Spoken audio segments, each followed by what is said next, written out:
नमस्कार विद्यार्थी मित्रांनो, बघा मेकॅनिक्स ऑफ स्ट्रक्चर म्हणजे मॉस. बघा त्यातला एक टाइप आहे moment of inertia of symmetrical I section. Symmetrical I section म्हणजे दोन्ही फ्लेंज जे आहेत त्या दोन्ही फ्लेंज डायमेन्शन आपल्याकडे सारखे असणार आहे.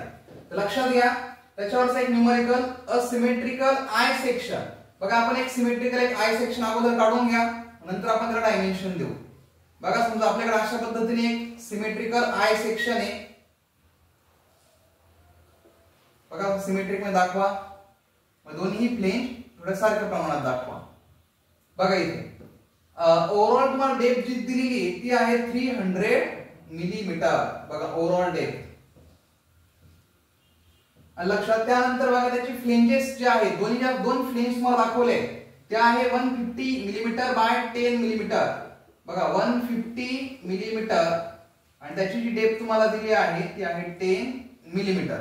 इथे बघा 150 मिलीमीटर सिमेट्रिकल असल्यामुळे दोन्ही प्लेनचे डायमेन्शन हे सेम आहे. बघा त्यानंतर पुढे कंटिन्यू करा. वेब तुम्हाला दिली, वेबची ती काही थिकनेस दिली तुम्हाला किती ती 10 मिलीमीटर. बघा मधली ही जी थिकनेस आहे वेबची ती आहे 10 मिलीमीटर. मग आपण काय करू, इथे याची डेप्थ काढून घेऊ. वेबची डेप्थ बघा इथे 300 आपल्याला दिसतोय. इथे बघा हा 10 आणि इकडचा हा 10. 10 प्लस 10 20. मग फक्त मला वेबची डेप्थ पाहिजे. मग 300 मायनस 20 म्हणजे हा आपल्याकडे होतोय 280 मिलीमीटर. बघा म्हणजे अशा पद्धतीने आपल्याकडे हा एक सिमेट्रिकल आय सेक्शन. बघा आपण डायमेन्शन लिहून घेऊ. बघा इथे कॅपिटल बी म्हणजे विड्थ बघा आय सेक्शनची ती आहे 150 मिलीमीटर. बघा कॅपिटल डी म्हणजे ओव्हरऑल डेप्थ ती आहे 300 मिलीमीटर. बघा त्यानंतर बी म्हणजे बघा विड्थ आपल्याला परत दुसरी विड्थ काढायची. म्हणजे बघा हा 150 या 150 मधनं ही जी मधली तुम्हाला ही विड्थ दिसते ती मायनस करा.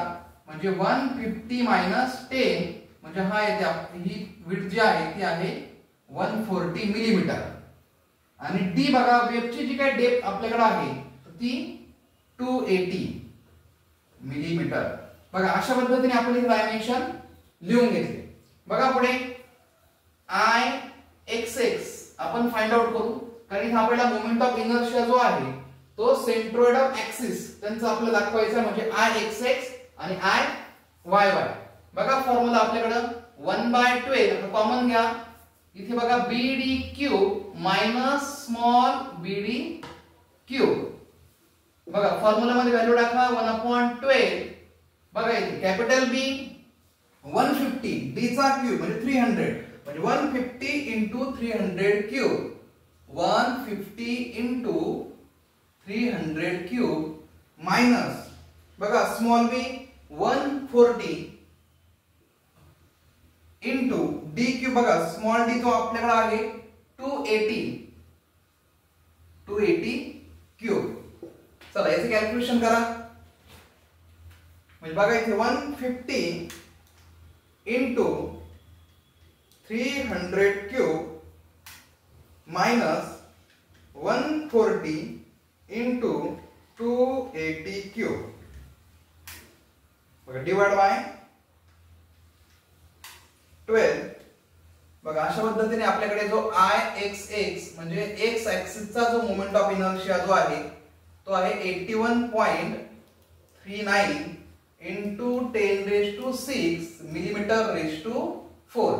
बघा अशा पद्धतीने आपण मोमेंट ऑफ इनर्शिया काढलेला आहे एक्स ऍक्सिसचा. त्यानंतर बघा आय वाय वाय.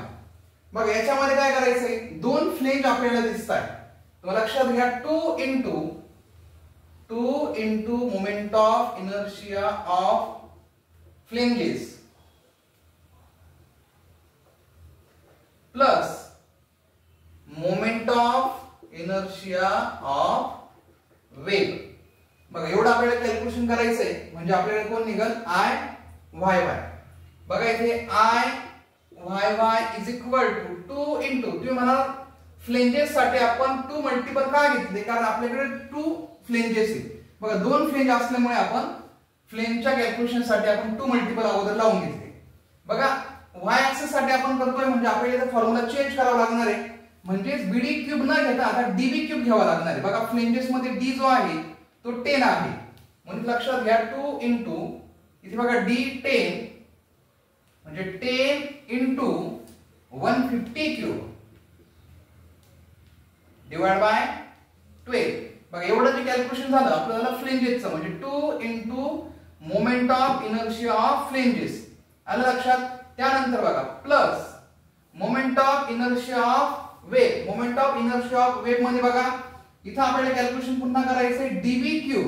बघा इथं तुम्हाला जो डी दिसतोय वेव्हचा तो आहे 280 आणि याची जी काही वेव्ह आपल्याला इथे दिसते ती आहे आपल्याकडे इथं, म्हणजे विड्थ जी आहे ती किती आहे 10.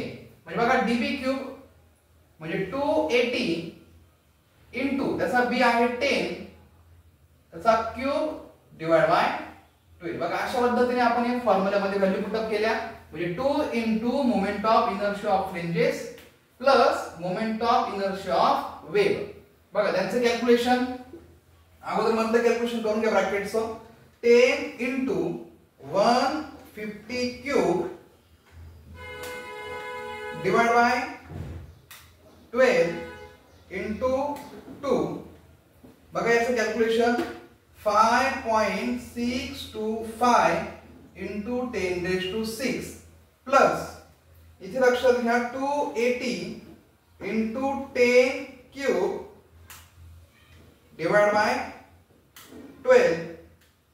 बघा याचं जे आन्सर आलंय 23.33 इंटू 10⁵. बघा आता या दोघांची ऍडिशन करा.